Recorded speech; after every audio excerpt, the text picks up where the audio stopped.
Salut et bienvenue une fois de plus. La méditation d'aujourd'hui est en rapport avec la mission.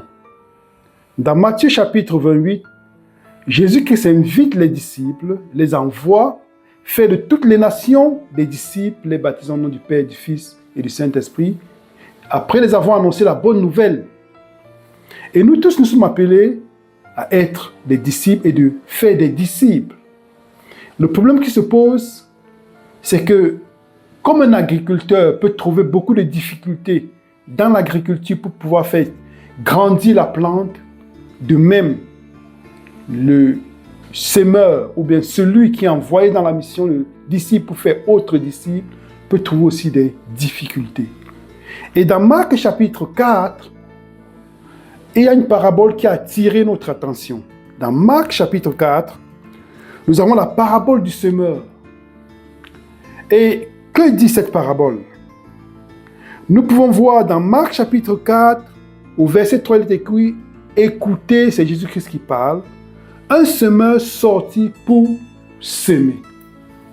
Et qu'est-ce que ce semeur sort pour pouvoir semer? Au verset 14, il est écrit, le semeur sème la parole. Donc le semeur sort pour semer la parole, et la parole, le semeur, c'est Jésus-Christ. Dans cette parabole. Et ce qui attire notre attention, c'est le caractère du semeur.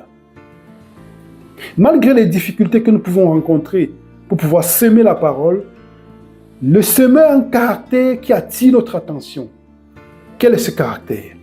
C'est que le semeur va jeter la semence, une partie va tomber sur le chemin où passent des personnes qui marchent, où passent des voitures, où passent... Donc, toute chose, tout engin, tout moyen de transport, une partie de la semence va être jetée sur la terre ferme, une autre partie va être jetée dans les épines, une autre partie va être jetée sur la roche, une autre partie va être jetée sur la bonne terre. Comme nous avons dit, ce qui attire notre attention, c'est le caractère du semeur. Le caractère du semeur, c'est quoi? C'est que le semeur a foi en la parole qu'il jette. Le problème maintenant, c'est sur quelle terre est-ce que la semence va tomber. Mais le semeur a la foi que la parole, cette parole semée va donner du fruit.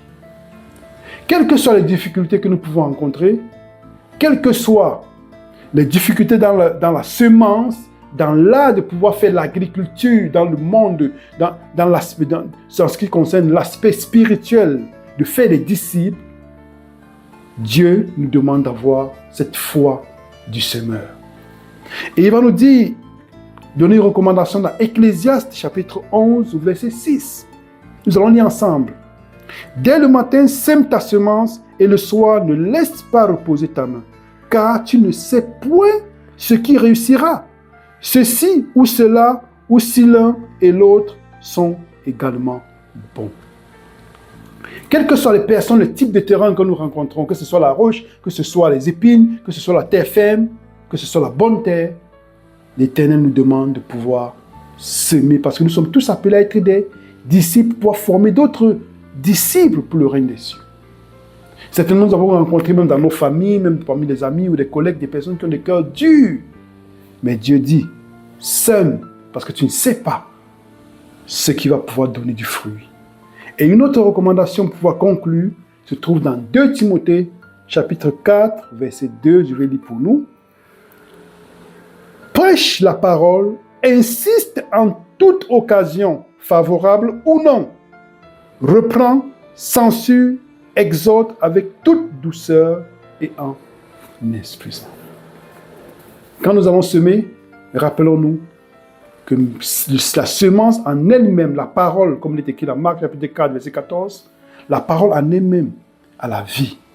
Ce que nous devons faire, c'est juste semer.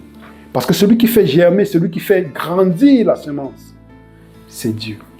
Que l'Éternel nous bénisse, nous encourage dans ce processus, dans cette mission qu'il nous a donnée de pouvoir semer la parole. Que l'Éternel vous bénisse et nous bénisse afin que, quand Jésus-Christ va revenir, la moisson sera déjà mature. Voulons-nous faire partie des semeurs. Aujourd'hui, Dieu nous donne, par son serviteur Jésus-Christ, l'appel d'être des semeurs, à l'exemple de Jésus-Christ, notre Seigneur Sauveur. Amen.